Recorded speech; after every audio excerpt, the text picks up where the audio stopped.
Ada beberapa kali reshuffle yang dilakukan oleh Presiden Prabowo Subianto dalam kabinetnya.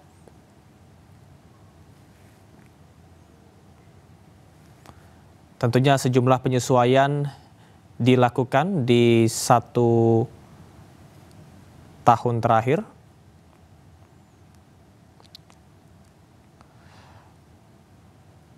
Kami juga melihat Menko Bidang Infrastruktur dan Pembangunan Kewilayahan Agus Harimurti Yudhoyono yang menyabet predikat sebagai menteri dengan capaian terbaik di 1 tahun terakhir ini. Dan kita akan saksikan pemirsa sambutan dari Presiden Prabowo Subianto sebelum memulai rapat kabinet. Assalamualaikum warahmatullahi wabarakatuh. Selamat sore, salam sejahtera bagi kita sekalian. Shalom, salve, Om Swastiastu, Namo Buddhaya, salam kebajikan. Yang saya hormati Wakil Presiden Republik Indonesia, Saudara Gibran Rakabuming Raka, para Menteri Koordinator yang saya hormati, para Menteri, para Kepala Badan, Ketua Dewan Ekonomi Nasional, para penasihat khusus Presiden, Jaksa Agung, Kepala BIN Kapolri, Panglima TNI, serta para Wakil Menteri dan Wakil Kepala Badan, seluruh anggota Kabinet Merah Putih yang saya hormati dan saya banggakan. Selamat sore. Tentunya sebagai insan yang bertakwa, marilah kita tidak henti-hentinya memanjatkan puji syukur kehadirat Tuhan Maha Besar bagi umat Islam, Allah Subhanahu wa taala yang memiliki sekalian alam. Hanya kepadanya lah kita berdoa dan hanya kepadanya lah kita memohon pertolongan. Kita bersyukur atas segala karunia, atas kesehatan dan kebaikan yang diberikan kepada bangsa kita dan kepada kita sekalian dan keluarga kita. Kita bersyukur kita dapat hadir melaksanakan sidang Kabinet Paripurna pada tanggal 20 Oktober 2025, yaitu tepat 1 tahun saya dilantik, disumpah di MPR kita sebagai Presiden Republik Indonesia. Dan karena itu saya kira saudara-saudara, tepatlah kita berkumpul untuk kita melihat apa yang sudah kita kerjakan 1 tahun ini. Tentunya saya dilantik tanggal 20, 21 saya melantik saudara-saudara. Kemudian kalau tidak salah tanggal 22 ya, saya melantik para wakil. Habis itu langsung kita berangkat ke Magelang untuk retreat. Saya lagi berpikir-pikir mungkin setelah 1 tahun perlu juga retreat lagi.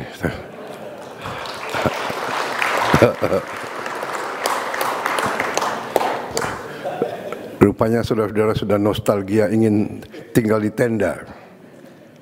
Saudara-saudara,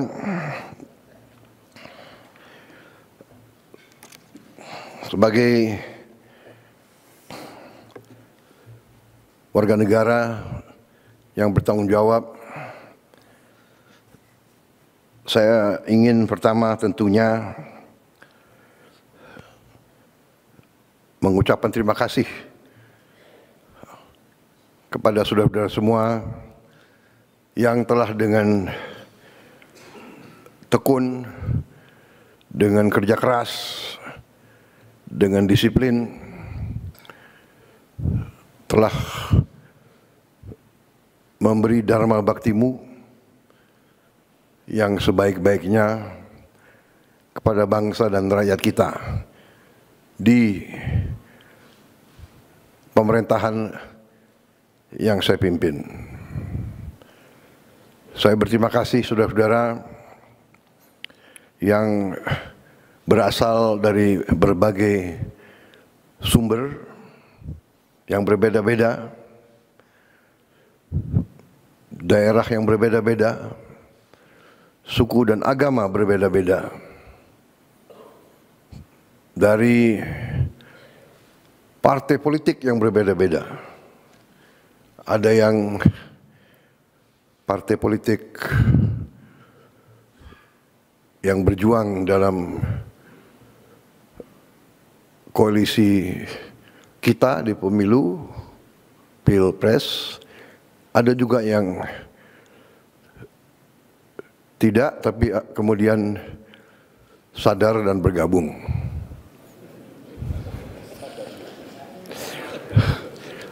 Bukan sadar, tapi terpanggil. Enggak, ini saya nih,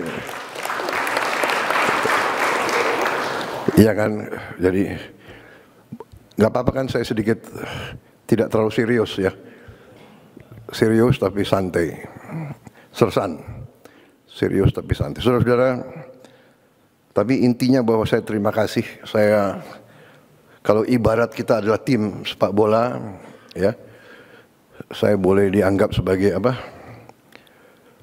Manager coach. Saudara adalah pemain-pemain. Saudara-saudara, ada dalam babak-babak pertama ini, awal-awal kita, ada yang striker, ada yang bertahan, ya, ada yang cadangan, masih nunggu kapan diperankan secara maksimal. Walaupun saya mengerti saudara-saudara sudah mengambil inisiatif, sudah bergerak masing-masing, saya terima kasih. Tapi saya paham ada yang saya gunakan pertama-tama sebagai striker untuk merebut hasil terbaik cepat. Saudara-saudara, kita patut bersyukur bahwa kita, menurut saya, telah bekerja sangat keras. Untuk itu saya juga mohon maaf, terutama kepada keluargamu, karena saya sering menyita hari istirahatmu. Sepertinya di kabinet kita tidak ada tanggal merah. Dan saudara-saudara sigap. Setiap waktu saya panggil, saudara hadir. Sabtu, Minggu, malam-malam. Dan kadang-kadang saya telepon malam-malam sekali atau pagi-pagi sekali, saudara langsung jawab. Saya tidak mengerti, mungkin telepon di sebelah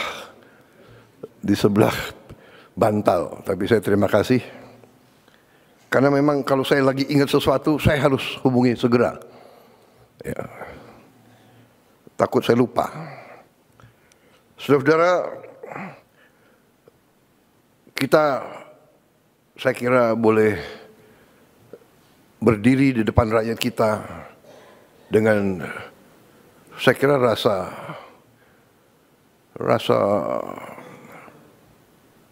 penuh kehormatan dan kepercayaan diri. Kita telah bekerja keras, tapi kita telah menghasilkan hal-hal yang dirasakan oleh rakyat. Pertama, kita telah mencapai hal-hal yang sangat positif di bidang ekonomi. Di tengah ketidakpastian dunia, di tengah perang pecah di mana-mana, hitungan terakhir tadi malam ada 110 perang. Saat ini 110 konflik bersenjata di seluruh dunia. Di tengah kondisi seperti ini, di mana keadaan geopolitik begitu tidak menentu, geoekonomi pun tidak menentu, di mana mata rantai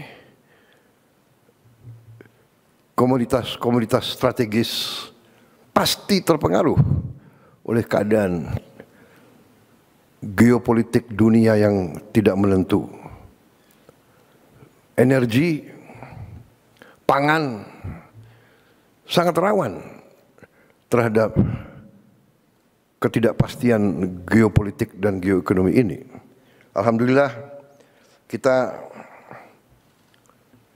mampu menjaga pertumbuhan ekonomi masih tetap tinggi dibandingkan seluruh dunia. Kita berada di 5%. Di antara negara G20, kita salah satu yang tertinggi dalam kondisi sekarang. Ya. Kita mampu menjaga inflasi di sekitar 2%. Salah satu terendah di G20. Ini juga berkat hasil kerja keras kita semua. Kita punya teknik-teknik memantau dan mengendalikan inflasi, saya kira yang kurang diajarkan di fakultas-fakultas ekonomi dunia. Dan ini saya harus katakan salah satu teknik mengendalikan inflasi yang dirintis oleh pendahulu saya, Presiden Joko Widodo. Harus kita akui, mungkin pengalaman beliau sebagai wali kota, sehingga beliau dengan teliti bisa menemukan bagaimana memantau dan mengendalikan inflasi. Ini jangan dianggap remeh. Banyak negara yang hebat pertumbuhannya, inflasinya sangat luar biasa. Industrinya bagus, inflasinya sangat tinggi. Argentina saya kira yang begitu optimis 1-2 tahun yang lalu, kondisinya sekarang juga tidak bagus. Dan banyak negara yang inflasi masih sulit untuk dikendalikan. Defisit APBN kita jaga di bawah batas 3% dari PDB. Juga salah satu terendah di antara G20. Mungkin terendah di dunia. Indeks harga saham gabungan telah tembus 8.000. Tertinggi sepanjang sejarah Republik kita. Ini juga di luar dugaan. Ini juga saya kira akibat kerja keras para menteri-menteri di bidang ekonomi. Ya. Selalu kita ditakut-takuti bahwa indeks harga saham gabungan itu mencerminkan kepercayaan investor, kepercayaan pasar kepada kita. Ternyata kita telah mencapai tingkat yang tertinggi. Walaupun saya selalu ingatkan, kita jangan terlalu takut dengan harga-harga saham. Yang penting fundamental ekonomi kita harus kuat. Dan fundamental ekonomi setiap bangsa yang paling azasi adalah pangan dan energi dan air. Asal kita sadar ini, kita fokus ini, kita yakinkan kebijakan-kebijakan kita, menjamin kita mampu memproduksi dan distribusi pangan dengan baik, dengan efisien, energi juga demikian, mampu mengelola air, kita kuat.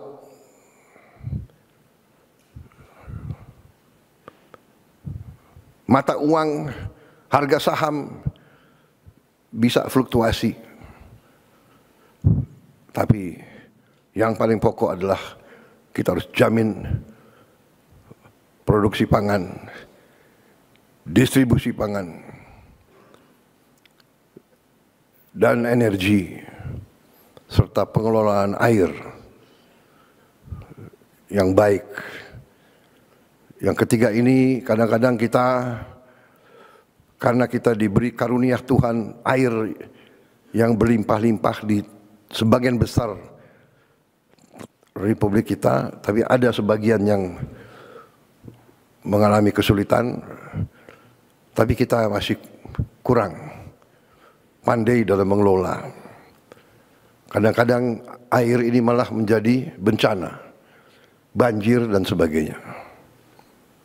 Tapi kita bersyukur di banyak bagian dari dunia ketersediaan air sangat sulit. Tidak mungkin pangan kita aman kalau tidak ada air yang cukup.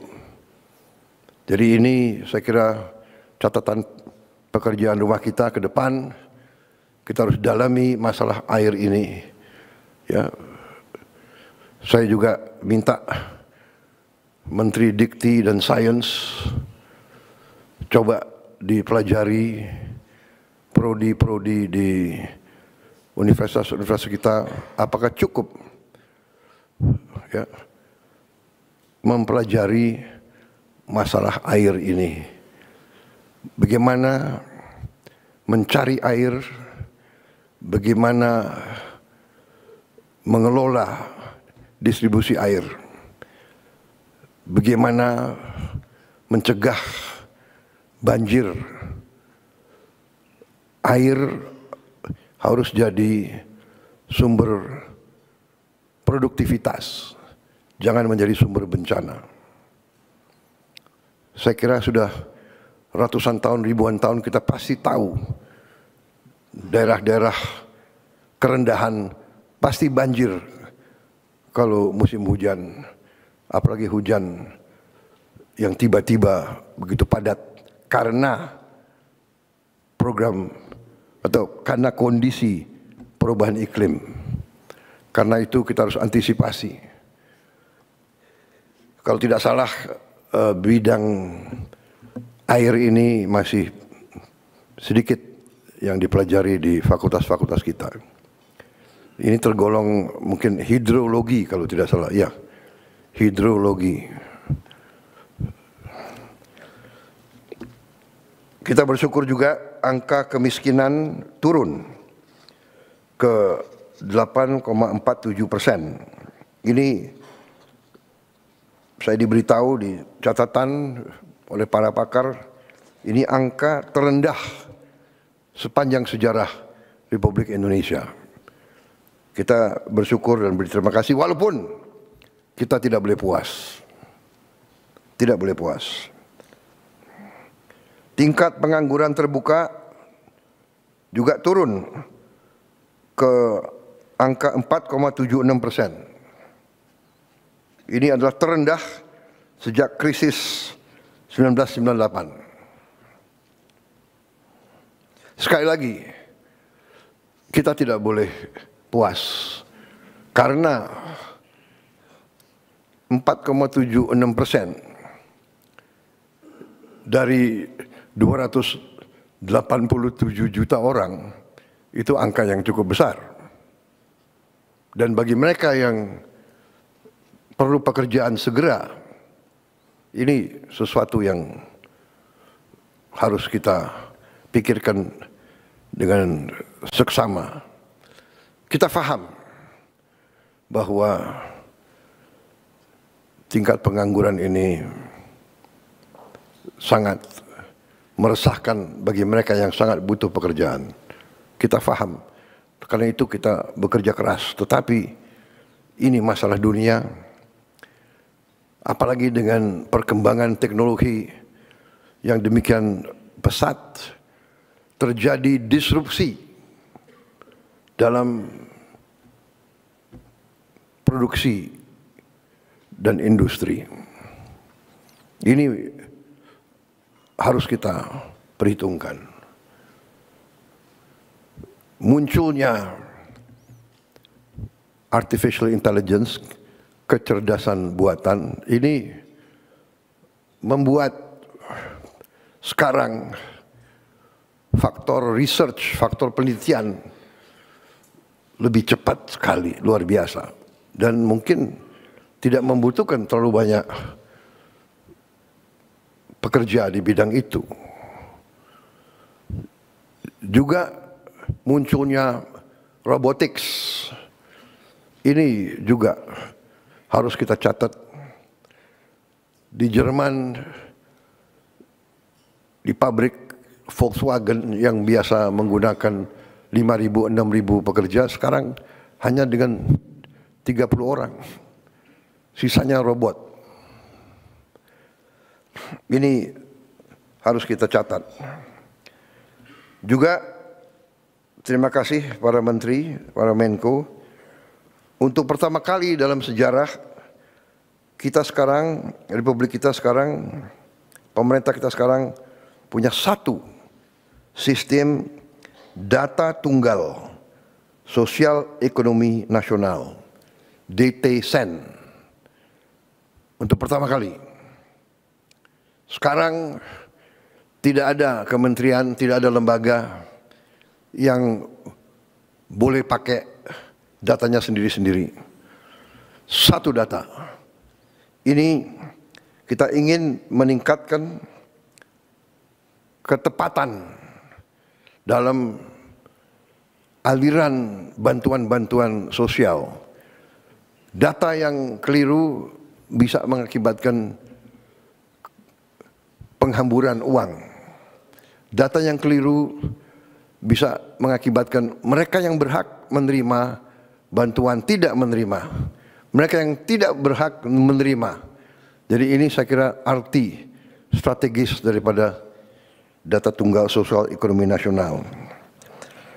Kita juga terus bekerja keras untuk melakukan digitalisasi dan penggunaan teknologi untuk menjalankan pemerintahan yang lebih efisien.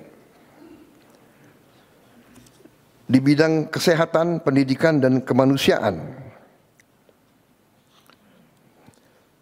hari ini program makan bergizi gratis sudah sampai pada tahap 12.508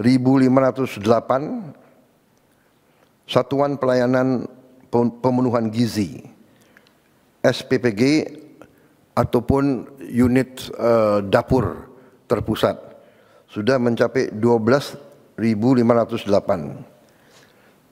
dari target kita 32.000, dan artinya hari ini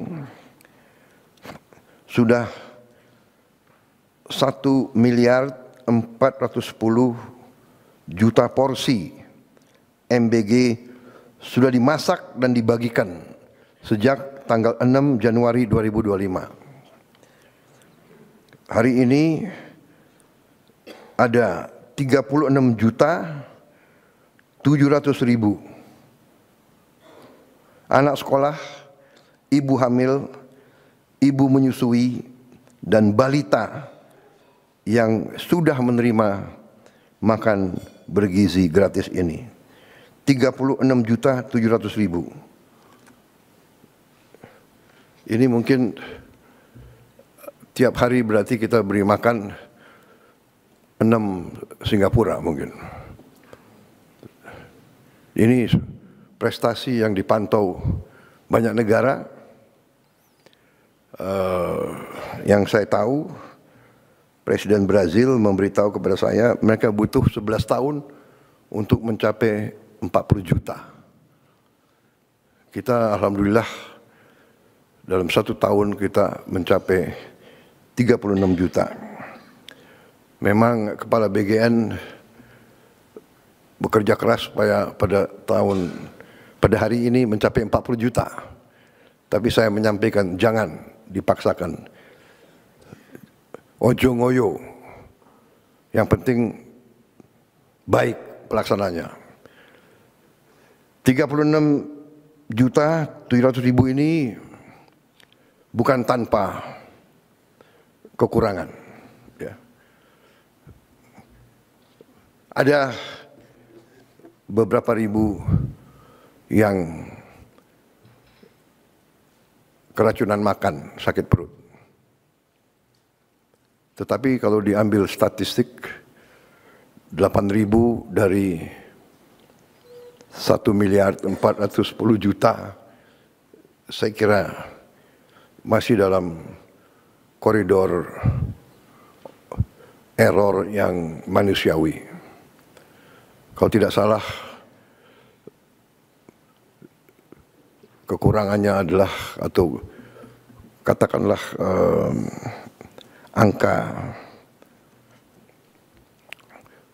angka yang sakit itu adalah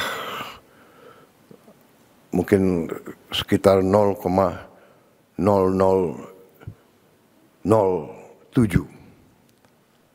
yang berarti 99,99% berhasil.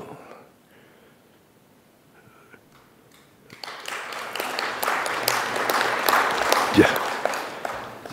Jadi saya kira dalam sepanjang usaha manusia, hampir tidak ada usaha manusia yang dilaksanakan selama 1 tahun dengan volume yang demikian besar, yang zero error, zero defect, sangat sulit. Ya. Walaupun kita tidak boleh menerima. Terus saya tekankan Kepala BGN dan jajarannya untuk menghasilkan suatu prosedur tetap yang ketat, menggunakan alat-alat yang terbaik untuk kita jamin kekurangan atau penyimpangan tidak terjadi. Tetapi kita juga harus yakinkan para guru-guru dan semua yang terlibat untuk mendidik anak-anak kita untuk kalau mau makan pakai tangan harus cuci tangan dengan sebaik-baiknya. Berarti di tiap sekolah harus tersedia air yang bersih, juga dengan sabun. Tapi sebaiknya kita mulai didik anak-anak kita, karena namanya anak-anak, mungkin dia merasa sudah dicuci atau dia apa dan sebagainya. Ya, mungkin kita harus sekarang Kepala BGN mungkin sudahlah dibagi aja sendok yang sederhana. Ya. Tidak apa-apa, ya kan? Saya kira sendok itu tidak terlalu mahal. Ya. Walaupun saya tahu kebiasaan rakyat kita memang lebih enak makan pakai tangan. Tapi ini kadang-kadang ya ini kita sebagai pemimpin, sebagai guru, sebagai orang tua tidak boleh malas untuk mengingatkan. Saudara-saudara, selain itu, ya, 43 juta orang sudah menggunakan program cek kesehatan gratis. Ini saya kira program pertama kali juga di sejarah Republik kita. Setiap warga negara berhak cek kesehatan gratis sekali dalam setahun. Pada hari ulang tahun dia. Dan ini mampu kita untuk bisa mencegah di saat dini supaya nanti biaya pengobatan lebih kurang kalau kita tahu dari dini kekurangan penyakit rakyat kita. Walaupun ini juga membuat suatu PR yang sangat besar bagi kita, karena ternyata hasil cek kesehatan gratis ini sebagian besar rakyat kita punya masalah di gigi, di penyakit gigi, sebagian besar. Artinya bahwa sekarang ya kita harus menghasilkan dokter gigi yang cukup banyak. Padahal kita tahu dokter umum saja kita kekurangan. Kekurangan kita sangat besar. Kalau tidak salah kekurangan kita di atas 140.000 dokter. Kita kekurangan di atas 140.000 dokter. Kita juga kekurangan spesialis. Juga ribuan spesialis yang kita kurang. Ini PR dan ini tidak hanya kita. Hampir semua negara yang saya kunjungi, saya minta pendapat pemerintah-pemerintah, hampir semuanya menganggap bahwa mereka kurang dokter. Dan tentunya negara yang kaya, dia bisa ambil dokter dari negara-negara yang kurang kaya. Lulusan dari mana-mana ya tergiur karena Inggris kekurangan dokter sangat banyak. Dia ambil dokter dari mana-mana. Jerman, Eropa Barat, Amerika. Dokter, perawat dia ambil dari mana-mana. Dia mampu bayar sangat tinggi. Ini jadi masalah bagi kita. Artinya kebijakan pendidikan kita harus kita sesuaikan. Berarti kita harus menambah fakultas kedokteran, dan fakultas kedokteran yang ada pun harus ditambah jumlah mahasiswanya. Dan ini kalau perlu kita tambah beasiswa. Mungkin LPDP prioritasnya antara lain yang paling atas adalah untuk kedokteran.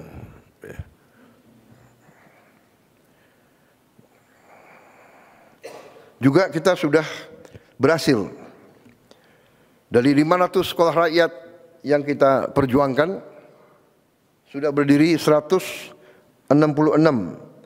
sekolah rakyat sudah beroperasi. Ini luar biasa. Saya terima kasih kepada menteri-menteri yang terkait. Saya berharap 100 itu di pertengahan tahun 2026 ternyata saudara-saudara berhasil beroperasi justru di tahun 2025. Sekarang 15.945 siswa dan siswi dari keluarga yang paling bawah di bidang ekonomi, desil 1 dan 2, yang tadinya banyak yang tidak sekolah sama sekali, ya, ada yang bantu orang tuanya jadi pemulung, ada yang hidup di jalanan, sekarang sudah bisa bersekolah di sekolah rakyat.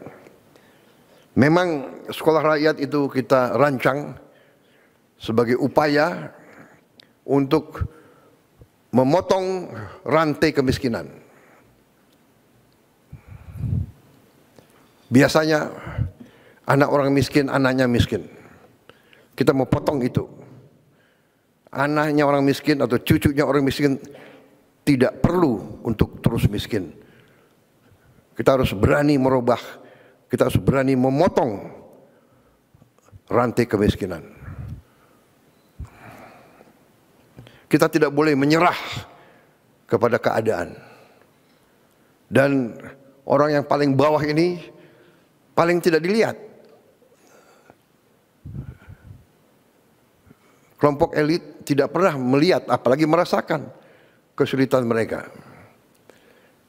Mereka bisa digolongkan the invisible people.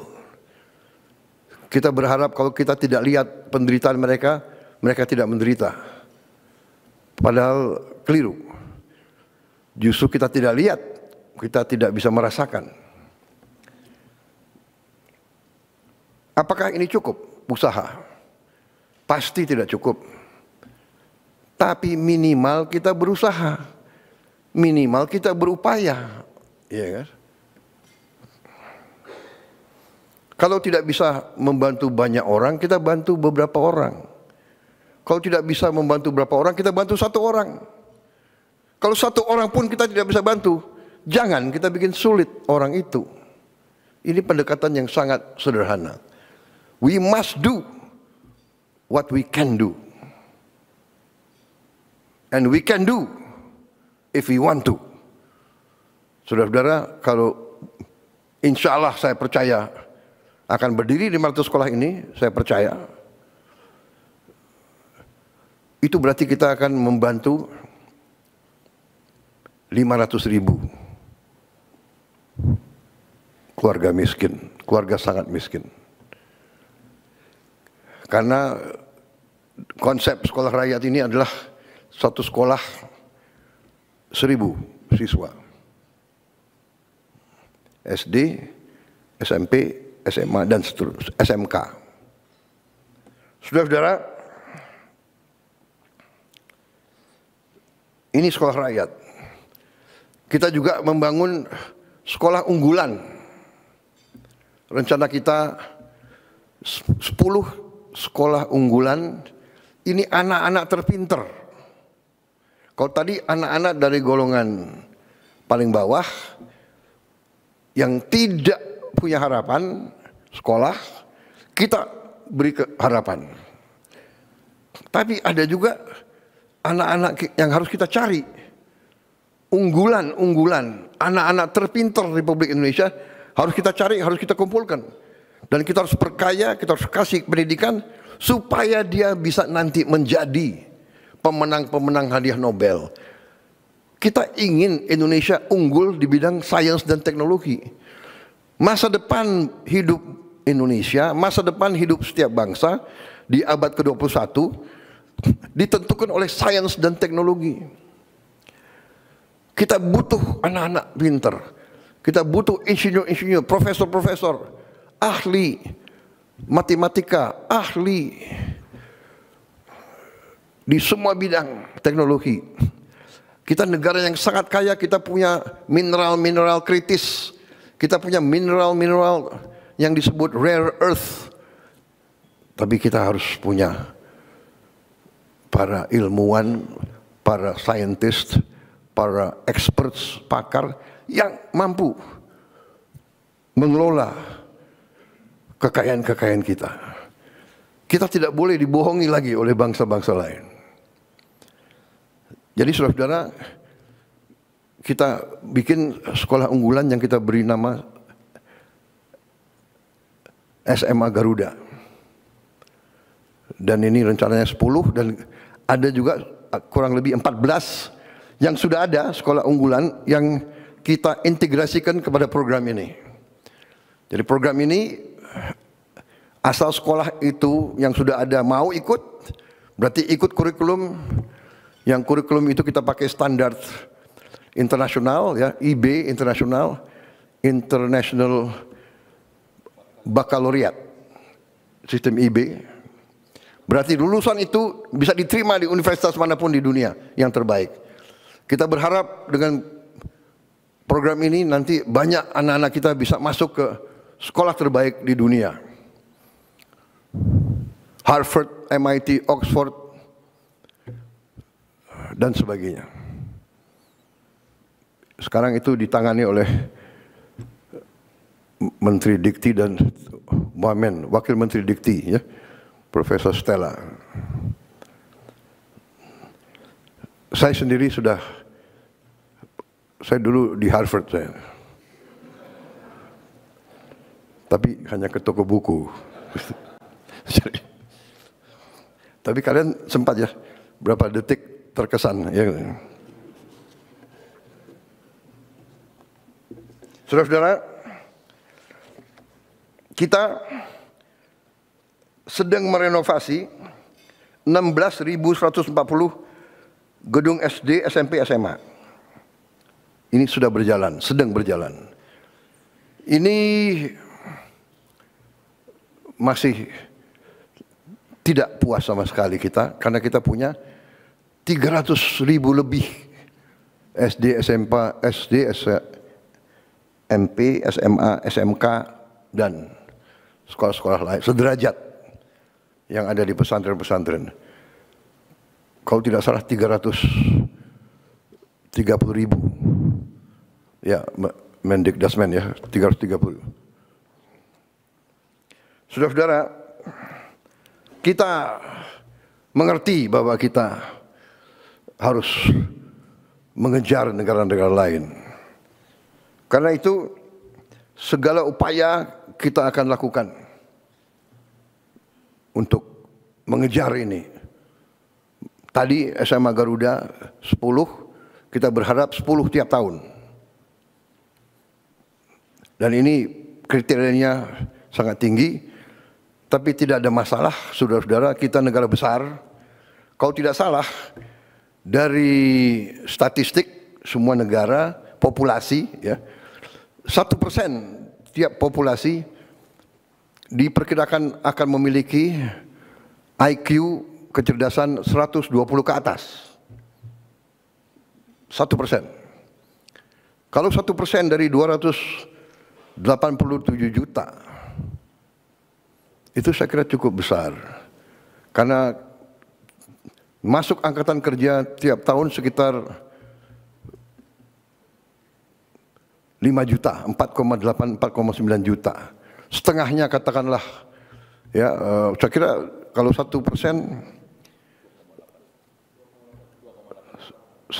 berarti 2,8 juta.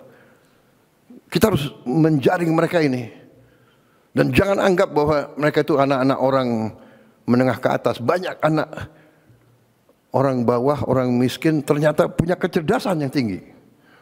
Kita harus cari mereka.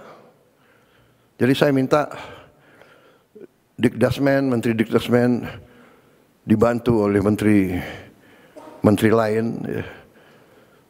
Menteri Dikti Sains dan Teknologi dibantu oleh Menteri Sosial, dibantu oleh Panglima TNI, dibantu oleh Kapolri yang punya jaringan ke desa-desa, mungkin dibantu oleh ormas-ormas, dibantu yang punya yayasan-yayasan. Cari mereka ini dan kita didik mereka dengan beasiswa penuh.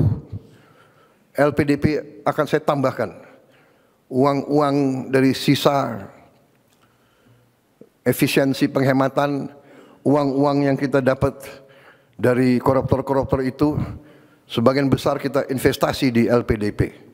Mungkin yang 13 triliun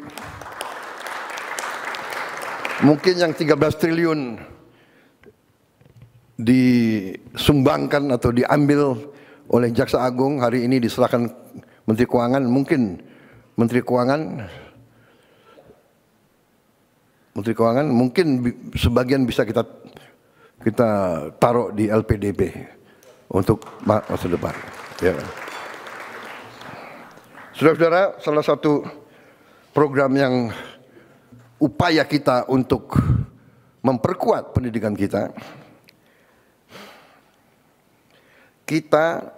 tahun ini akan memberi satu interaktif panel, interaktif flat panel, kayak layar ya, interaktif, digital, 75 inch di tiap sekolah, SD, SMP, SMA, yang kita sudah adakan sekarang adalah, kalau tidak salah sudah dibagi ke mendekati 50.000 sekolah, ya Menteri, ya Dikdasmen, sudah 50.000 sekolah sudah dapat. Kemudian nanti totalnya tahun ini 288.000. Flat panel, IFP, interactive flat panel. Di situ sudah ada komputernya, yang di situ bisa muat ratusan ribu konten, mungkin jutaan. Iya, Mendikdasmen ya, cukup banyak konten di situ. Jadi semua silibus kita akan ada di situ. Jadi sekolah-sekolah terluar terpencil, sekolah-sekolah yang tidak punya akses kepada guru-guru yang baik atau guru-guru yang cakap di bidangnya, umpamanya bahasa Inggris, bahasa Mandarin, matematik, ini pelajaran-pelajaran yang susah. Ya, ini bisa dibantu dengan ini. Dan ini kalau dia selesai dan dia mau kembali, dia bisa kembali anytime. Kalau tidak puas, mungkin si gurunya bisa kumpul siapa yang kurang mengerti, nanti sore kembali kita tambah pelajaran.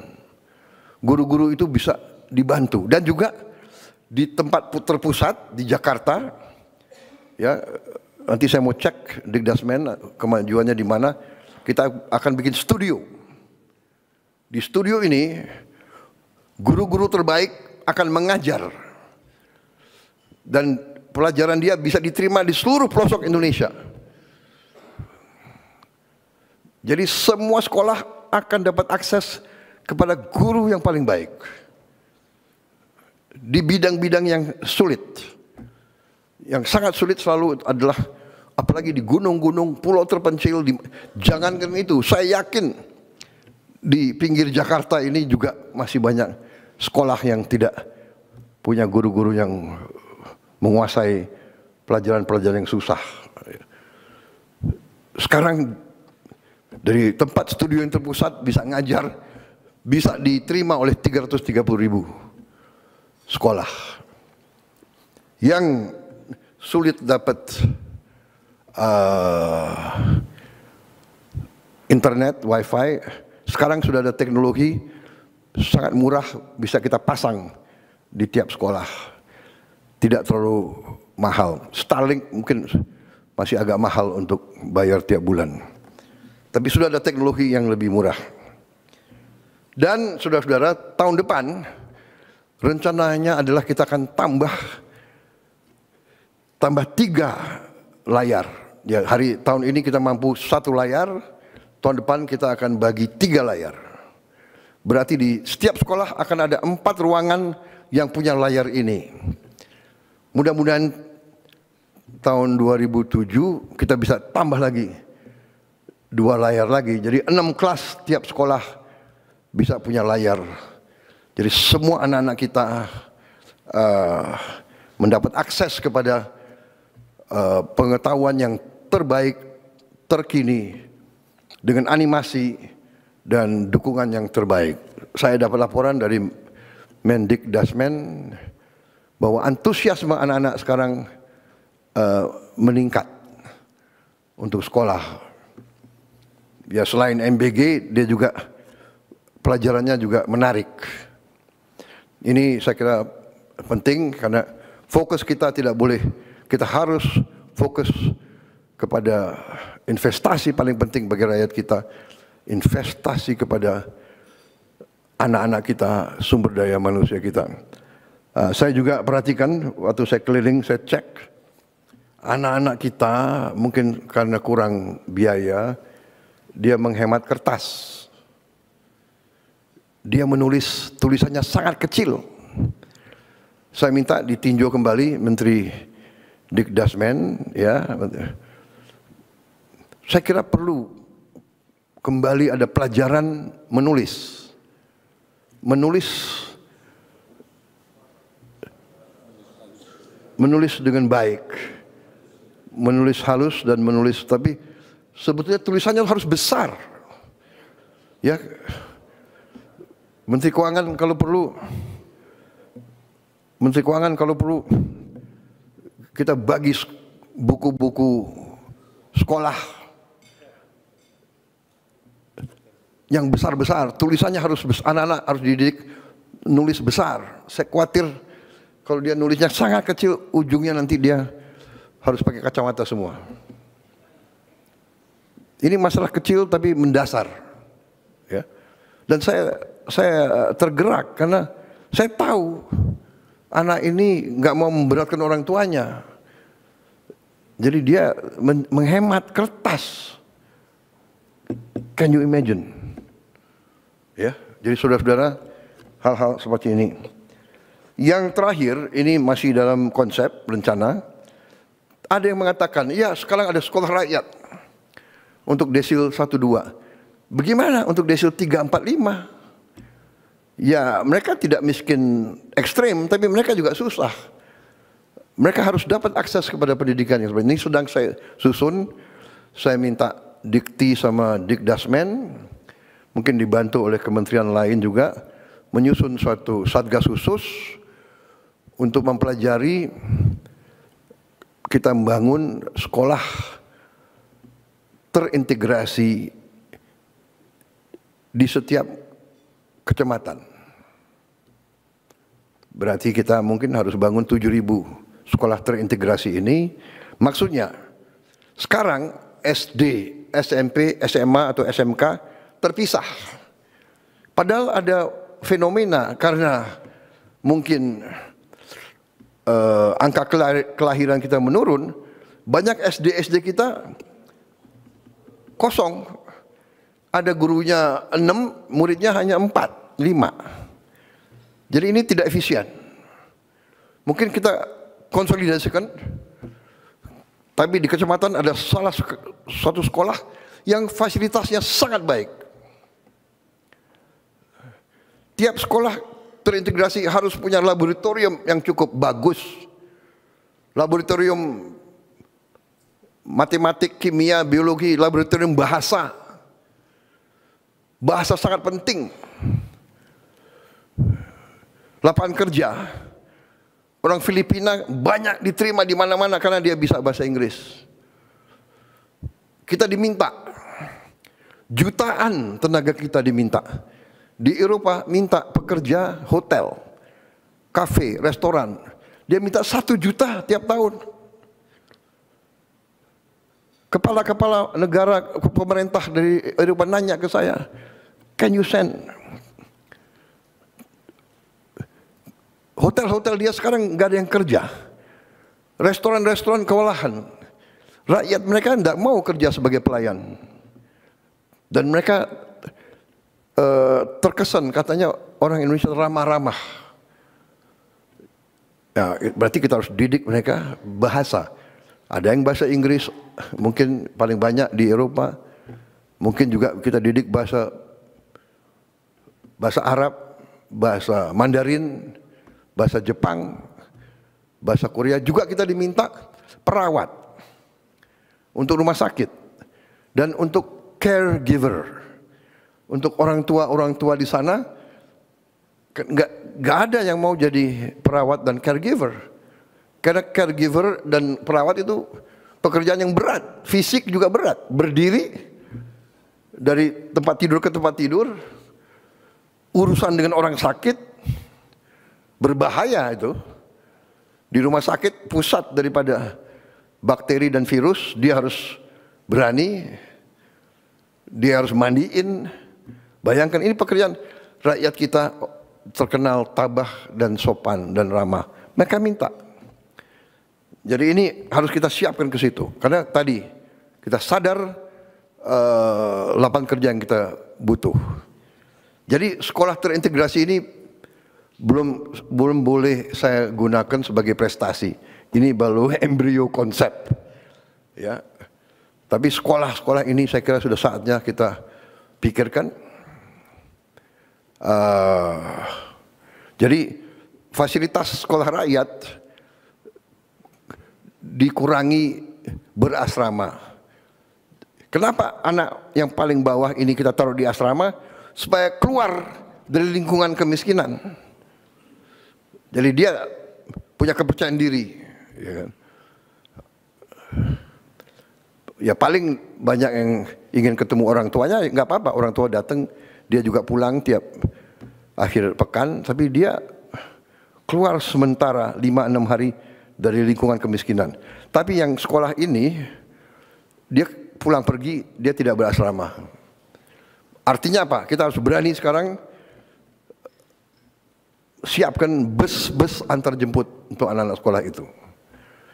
Tapi ini saya kira jalan keluar, dan ini nanti saya minta Dikdasmen dibantu Sains, ya, dan dibantu menteri-menteri lain, dalami ini, susun, dan kita mulai kerja mungkin 2026 sudah ada sebagian sekolah-sekolah terintegrasi ini. Jadi sekolah rakyat untuk yang paling bawah, sekolah terintegrasi untuk yang menengah, sekolah unggulan untuk yang terpinter.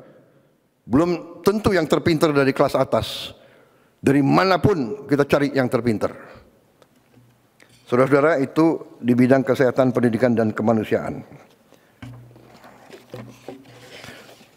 Masih ada tunjangan guru kita tingkatkan dan kirim langsung dari pusat ke penerima. Tidak lewat jalur-jalur lain yang biasanya tertahan di sini berapa hari, di sini berapa minggu, sekarang langsung. Juga kita teruskan 1.044.174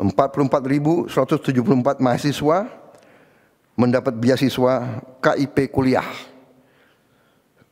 Dan juga kita berterima kasih, mengucapkan selamat untuk pertama kalinya Universitas Indonesia tembus top 200 QS ranking universitas. Top 200. Tapi Menteri Dikti, Sains, Wamen, saya minta top 100. Ya. Bisa? Bisa? Oh.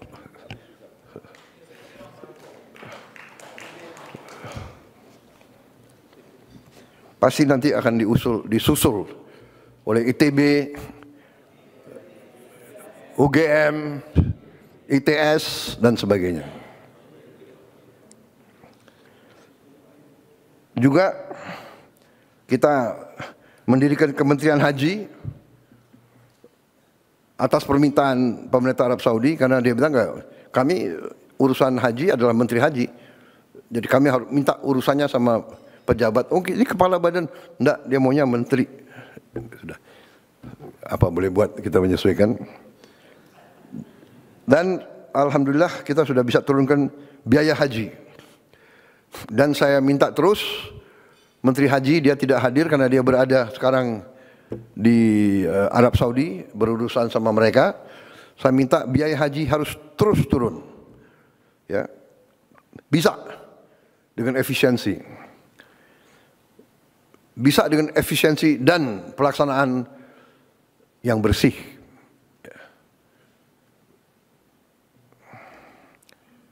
Waktu tunggu haji juga bisa dipercepat, dari tunggu 40 tahun sekarang bisa hampir setengah kita potong, tunggu 26 tahun. Tapi itu masih lama juga.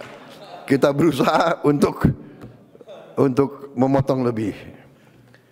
Tapi alhamdulillah pemerintah Arab Saudi untuk pertama kali dalam sejarah setuju pembangunan kampung Indonesia di kota Mekah.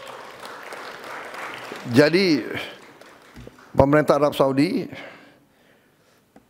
akhirnya saya datangi beberapa kali, saya lobby terus, mungkin beliau kasihan sama kita. Untuk pertama kali dalam sejarah diizinkan negara asing memiliki lahan, memiliki tanah di kota suci. Dirubah undang-undangnya khusus untuk kita. Kita negara pertama. Ya sesudah kita terserah yang lain menyusul ya. Tapi ini luar biasa ya. Kita ditawarin kalau tidak salah ada berapa puluh lahan. Mudah-mudahan kita dapat lahan. Kalau tidak salah ada berapa lahan yang tidak terlalu jauh dari Masjidil Haram. Ada yang nyambung langsung. Ya, mudah-mudahan Menteri Agama sudah rintis dan sudah lihat terus. Nanti saya serahkan saja. Dan Kepala Danantara yang juga merintis, beliau bolak-balik ke situ sampai kepalanya botak. Tapi alhamdulillah prestasi, mudah-mudahan tidak berapa lama lagi kita akan punya kampung haji sendiri saudara-saudara. Berarti nanti fasilitasnya kita atur sendiri, ya. Makan semuanya kita atur supaya tidak ada lagi kekurangan atau penyimpangan atau kekecewaan daripada jemaah haji kita. Ini saya kira terobosan luar biasa, ya. Pertama, dalam sejarah dia robah undang-undangnya, negara asing boleh memiliki tanah, dia tawarkan lahan-lahan yang terbaik, walaupun harus tender terbuka, dan nanti tendernya kalau tidak salah ditutup tanggal 30 Oktober ini. Jadi kita kerja keras, ya, saudara. Tapi ya saya juga lobby terus. Waktu kemarin saya ketemu Menteri Luar Negerinya, saya bilang, Pak, ini ada lelang ditutup tanggal 30 Oktober. Tapi yang daftar lelang berapa ribu ya sudah?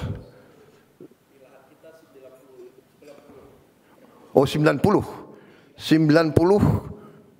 entitas lain yang juga bidding lahan yang kita inginkan.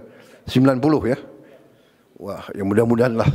Mungkin Menteri Agama pimpin doa khusus nanti. Mudah-mudahan kita bisa dapat lahan yang kita inginkan. Jadi ini prestasi kita di bidang kesehatan, pendidikan, kemanusiaan, termasuk di bidang agama.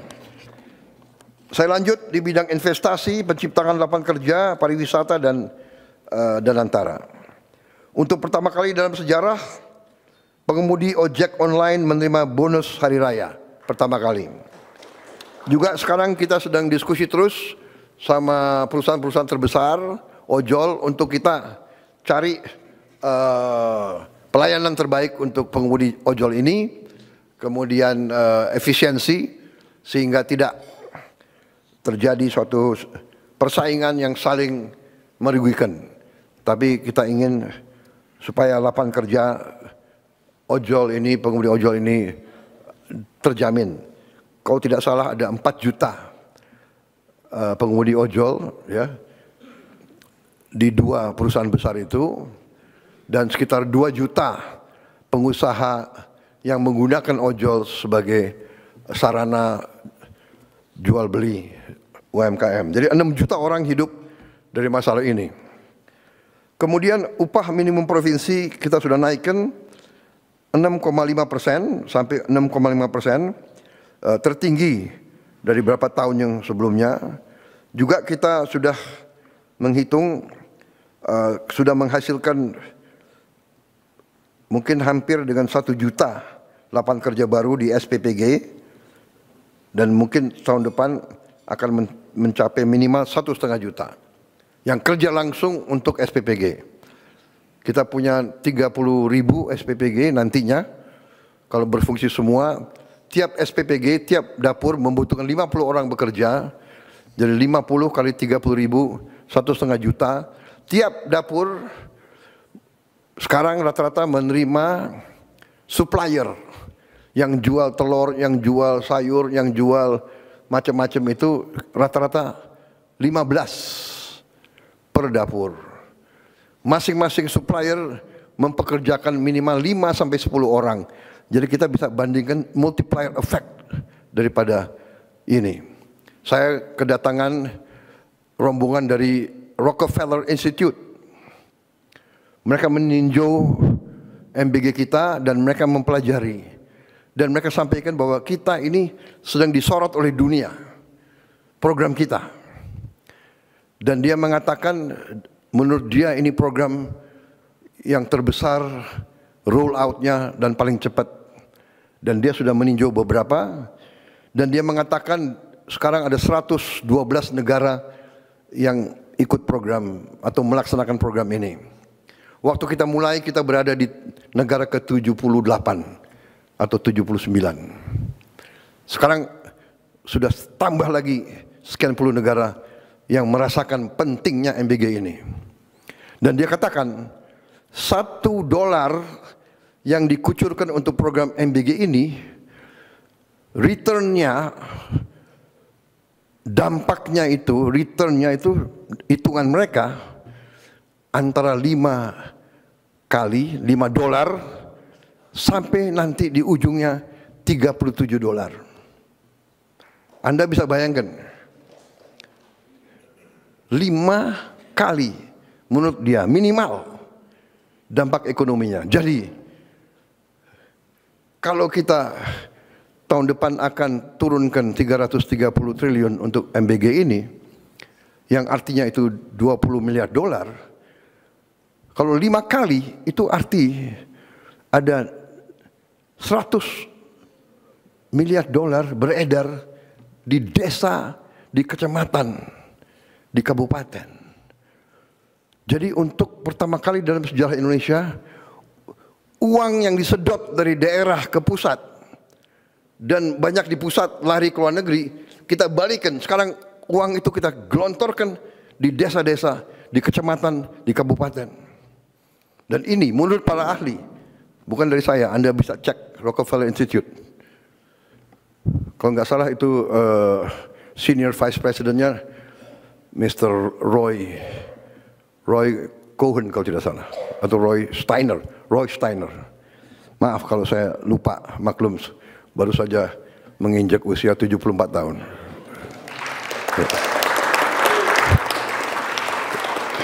Terima kasih ucapan selamat saudara-saudara. Jadi saudara-saudara, juga pelaksanaan MBG kita menggunakan mitra 18.895 UMKM koperasi BUMDes yang jadi bagian dari ekosistem MBG. Juga sesuatu yang menggembirakan, realisasi investasi kita Januari sampai September 2025 adalah 1,434 triliun rupiah, naik 13,7% dari periode yang sama di tahun 2024 dan menghasilkan lapangan kerja 346 lapangan kerja baru. Jadi target investasi tercapai bulan September yang lalu. Ini saya kira suatu prestasi, juga menunjukkan bahwa iklim investasi kita masih diminati oleh banyak negara. Saudara-saudara, kita juga menggelontorkan program magang. 100.000 lulusan S1 akan magang dengan upah yang ditanggung oleh pemerintah, dengan penghasilan dengan kriteria upah UMR yang ditanggung pemerintah. Juga di bidang pariwisata, untuk pertama kali dalam sejarah kita berhasil mendatangkan suatu guide atau suatu penilaian dari Michelin. Michelin ini sangat terkenal, dan ternyata 33 hotel dan resort kita sudah mendapat bintang Michelin, 1 bintang minimal. Ini sangat penting di bidang pariwisata. Berarti kelas kita adalah kelas teratas di dunia dengan penghargaan dari Michelin itu. Jumlah wisatawan kita 1 tahun terakhir naik 12% menjadi 14,8 juta kunjungan. Saya kira ini perlu juga kita bangga. Kemudian kita tahun ini saya kira salah satu prestasi kita membentuk Sovereign Wealth Fund, dana investasi yang kita beri nama Danantara Indonesia, ya. Danantara singkatan dari Daya Anagata Nusantara. Daya energi kekuatan, Anagata masa depan, berarti Danantara artinya kekuatan masa depan Nusantara. Yang kita fokuskan di situ, sudah kita kumpulkan semua aset milik negara yang nilainya adalah 1.060 miliar dolar. Jadi 1 triliun US dollar akhirnya menjadi sovereign wealth fund terbesar kelima atau keenam di dunia. Ini saya kira menjadikan kita punya kekuatan. Tadinya sendiri-sendiri, sekarang kita punya kekuatan. Contoh sekarang, dan antara proyek dia antara yang pertama adalah akan segera mulai membangun 34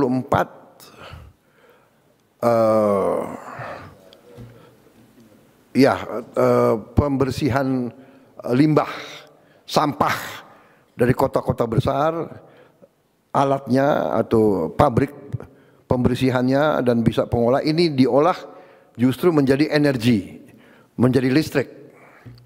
Kita akan segera mulai 34. Ini sudah saya kira pembiayaan sudah tinggal kontrak dibagi-bagi, tinggal dinilai teknologi yang terbaik yang mana. Karena ini sangat penting. Ada tempat-tempat sampah yang sampahnya sudah menggunung. Terutama untuk DKI, Bantar Gebang, untuk Bandung, untuk Surabaya, dan untuk Bali. Ini sudah menjadi sesuatu yang sangat mendesak. Kalau tidak salah, di Bantar Gebang itu saya dapat laporan sudah mencapai puluhan juta ton itu. 55 juta ton. Limbahnya 55 juta ton. Sudah menggunung. Kalau terjadi hujan deras, dia bisa membahayakan banyak kampung di sekitar itu. Ini segera akan kita lakukan, insya Allah dalam 2 tahun kita selesaikan 34 kota. Ini sangat strategis karena ini menyangkut kebersihan, kesehatan. Ya bagaimana? Kita berharap pariwisata naik. Kalau Bali tidak bisa bersihkan sampahnya, bisa kita bayangkan mau nggak turis datang ke tempat yang kotor, yang jorok. Jadi ini strategis. Terima kasih Danantara, segera dilaksanakan. Kemudian hilirisasi, kita sekarang akan segera mulai membangun pabrik baterai terbesar di Indonesia, nilainya 100 triliun. Ini kerjasama antara salah satu perusahaan baterai terbesar di dunia, CATL dan Antam. Di bidang UMKM, kita sudah ampuni hutang-hutang lama untuk para petani dan nelayan, sehingga kurang lebih 67.000 pelaku UMKM, petani nelayan sekarang bisa lagi mendapat akses modal ke perbankan. Kita juga sudah bentuk 81.613 koperasi desa dan kelurahan di seluruh Indonesia sudah terbentuk, kurang lebih 100 sudah beroperasi, kemudian kurang lebih 1.000 sudah groundbreaking pembangunan gudang. Kita berharap awal tahun 26, sekitar Maret tahun 2026, 80 sekian ribu sudah akan beroperasi. Ya. Banyak orang tidak percaya, tapi kita selalu akan buktikan dengan bukti. Ya, pemerintah kita adalah evidence based. Evidence based. Dulu waktu saya lancarkan program MBG, banyak yang mentertawakan saya, menyinyir, dan sampai sekarang ada yang mengatakan bahwa MBG ini tidak berguna atau membahayakan. Tapi kita buktikan dengan evidence, dengan bukti. Dan tadi 99,99 angka keberhasilan saya kira cukup bagus itu. Dan di mana-mana anak-anak yang bicara, di mana-mana. Kita juga sekarang di bidang pangan, ini salah satu prestasi kita yang sangat melegakan kita. Saya memberi waktu 4 tahun untuk kita kembali swasembada. Ternyata tim pangan kita berhasil insya Allah swasembada dalam 1 tahun. Saudara-saudara, kita berada di bulan Oktober. Sekarang ini kita punya produksi nasional Januari-Oktober mencapai 31.038.197 ton. Ini adalah produksi tertinggi sepanjang sejarah Republik Indonesia. Jadi ya boleh kita tegakkan kepala kita dengan penuh kehormatan, ya. Saya kasih target 4 tahun, mereka hasilkan dalam 1 tahun. Kita juga sekarang cadangan beras pemerintah di gudang Bulog mencapai 4,2 juta ton di bulan Juni 2025, juga tertinggi sepanjang sejarah NKRI. Kemudian nilai tukar petani melonjak ke angka 123, tertinggi sepanjang sejarah NKRI. Kemudian harga beli gabah kita naikkan ke rupiah 6.500 per kilogram, dan kita telah tegas menindak perusahaan-perusahaan yang nakal, yang main-main dengan harga ini dan menipu rakyat. Beras subsidi ditempel, dijual dengan harga premium. Ini kita tindak keras. Kita juga sekarang ya berhasil pupuk langsung dari pabrik ke petani. Kita hapus 145 aturan regulasi tentang distribusi pupuk, kita hapus. Jadi tanda tangan kita kurangi. Ya, ini tanda tangan ini adalah sumber masalah. Jadi ini kita ringkaskan semua. Kemudian sekarang sudah kita mulai 225.000 hektar cetak sawah baru. Ini untuk mengatasi bahwa hampir 100.000 hektar sawah kita tiap tahun hilang. Kan dirubah peruntukan. Dibeli, dijadikan real estate, dijadikan pabrik, kita butuh memang. Tapi akhirnya dari mana kita mau amankan pangan kalau sawah-sawah yang subur hilang? Kita segera harus mencetak. Dan alhamdulillah kita sudah mulai, mudah-mudahan akhir tahun depan kita lebih aman lagi. Kalau tidak salah sasaran kita akhir tahun depan 480.000 hektar sawah baru. Sawah lama pun kita intensifikasi dengan pompanisasi sehingga produksi kita bisa tadi melonjak luar biasa. Pupuk lancar, benih lancar, air lancar dengan intervensi kita. Kemudian kita amankan semua ekosistem produksi beras. Saudara-saudara, kita juga akan sekarang masalahnya adalah kita kekurangan gudang. Kita sudah siapkan dananya, Bulog akan mendapat bangun gudang 100 gudang dalam waktu yang sesingkat-singkatnya. Kemudian kita sudah mulai bangun 100 kampung nelayan yang kita akan bangun akhir 26 akan menjadi 1.100, dan ini juga selama 80 tahun kita berdiri belum pernah ada yang intervensi untuk memperbaiki kehidupan nelayan-nelayan kita. Sekarang kita akan melaksanakan program itu, di mana dari pilot project yang sudah dilaksanakan di Merauke, ternyata penghasilan nelayan akibat program desa nelayan ini naik 100%. Naik 100%. Jadi ini luar biasa ini. Karena tadinya dia nggak punya es. Hal yang paling dasar tidak punya es, karena nggak ada pabrik es di tempat-tempat terpencil.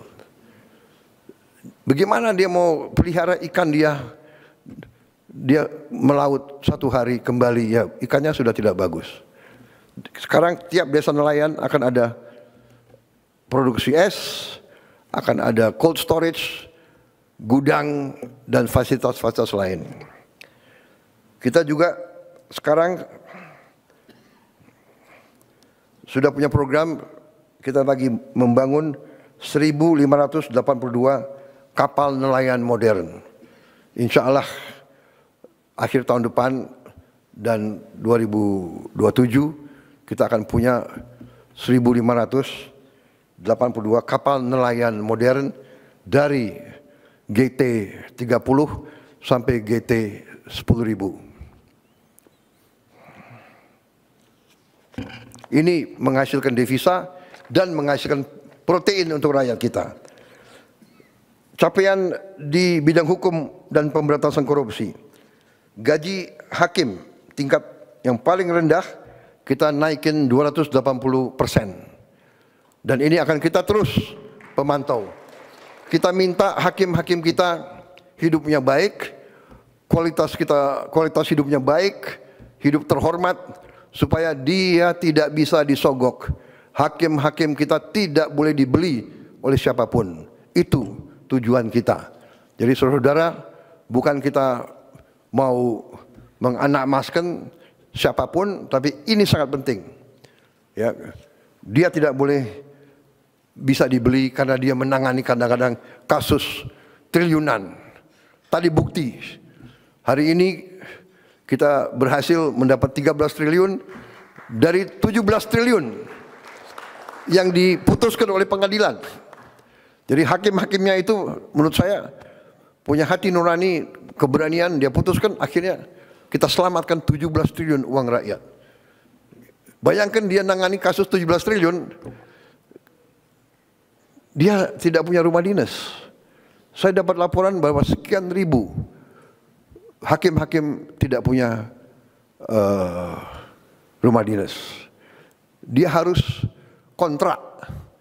Banyak hakim-hakim kita harus kontrak. Ini kita perbaiki. Kemudian kita berhasil mengalihkan 306 triliun rupiah anggaran negara yang rawan korupsi, kita alihkan untuk program-program pro rakyat. 300 triliun, ini yang kita pakai untuk langsung ke rakyat.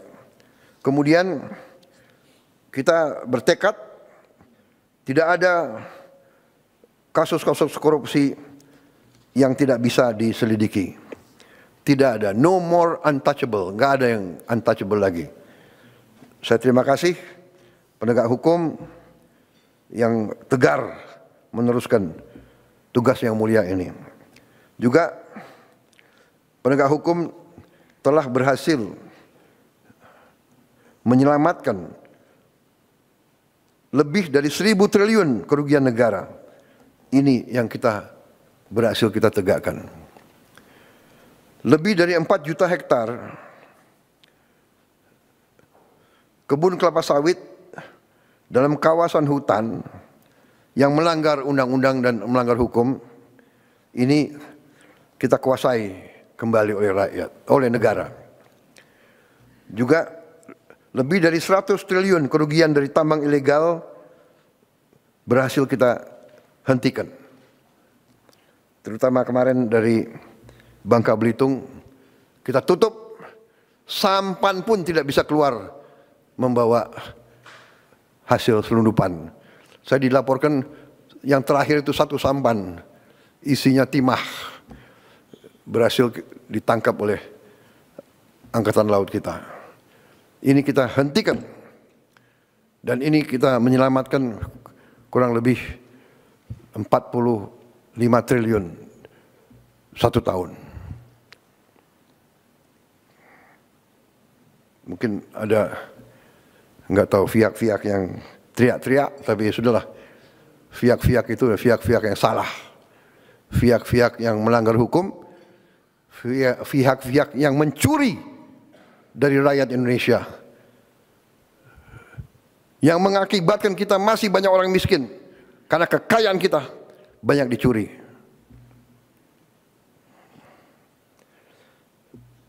Saudara-saudara, di bidang pertahanan, keamanan, ketahanan, dan diplomasi, Terus kita perkuat TNI dengan tambah batalion-batalion.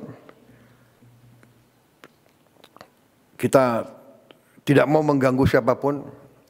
Tugas kita, tugas TNI hanya mempertahankan kedaulatan Indonesia. Tapi kita tidak boleh lugu, kita tidak boleh lengah. Tadi saya katakan ada 110 perang yang berlanjut, padahal anggota PBB ya sekitar 200. Bayangkan 110 konflik. Ya, mudah-mudahan kita bisa ikut berperan di bidang penyelesaian Gaza. Saya sudah perintahkan TNI siap untuk ngirim 20.000. Saya kira juga sudah ada kontak sama beberapa negara menanyakan kesiapan kita. Ya. Kita siap untuk mendukung upaya perdamaian di Timur Tengah. Dan bila perlu di tempat lain. Kita juga sudah mulai persiapan untuk membangun 535 km panjang tanggul laut di pantai utara Jawa. Ini untuk menyelamatkan 50 juta penduduk. Air laut naik 5 cm setahun. Jadi harus segera kita selamatkan ini. Karena di pantai utara Jawa ini juga kalau tidak salah 60% industri kita ada di pantai utara Jawa itu. Dan puluhan ribu hektar sawah-sawah yang subur juga di situ. Harus kita selamatkan. Saudara-saudara, saya kira itu capaian-capaian yang saya sampaikan. Dan ini menunjukkan saudara-saudara bahwa kita berada di jalan yang benar.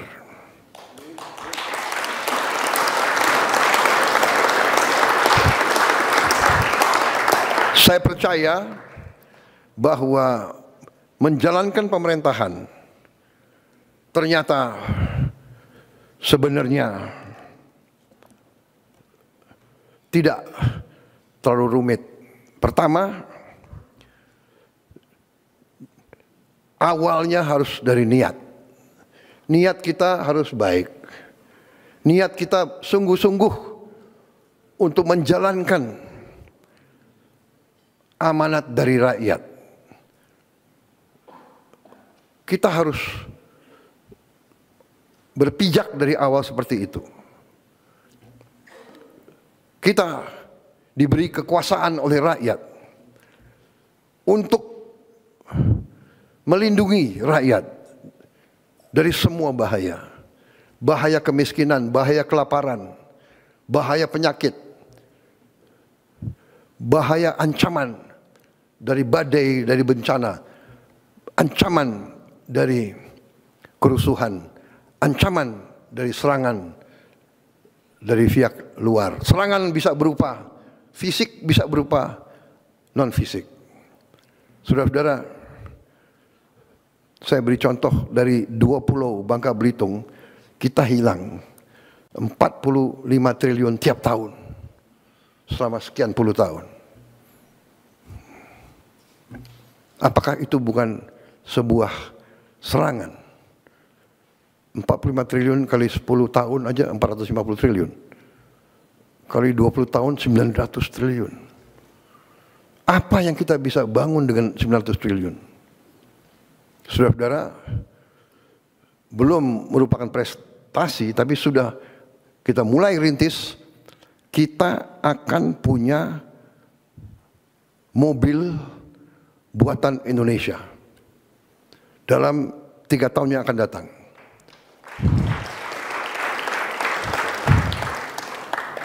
Saya sudah alokasi dana,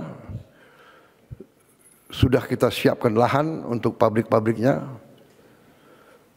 sedang bekerja sekarang tim. Kita sudah menghasilkan Jeep buatan Indonesia.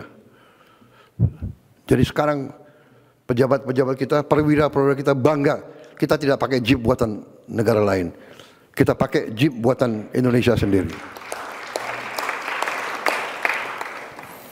Komandan-komandan pasukan kita, kalau naik kendaraan, mimpin pasukannya dia bangga, dia pakai Jeep buatan Indonesia. Presidenmu pakai Jeep buatan Indonesia. Kemarin saya berangkat, saya pergi, saya mau incognito, jadi saya nggak mau pakai, saya pakai mobil biasa, tapi saya pakai Alphard. Udah lama saya nggak menikmati Alphard. Enak juga ini ya. Tapi, Prabowo, ingat, kamu presiden di Indonesia, harus beri contoh. Ya sudah, pakai Maung terus. Dan sebentar lagi, saudara-saudara semua harus pakai Maung. Saya nggak mau tahu tuh.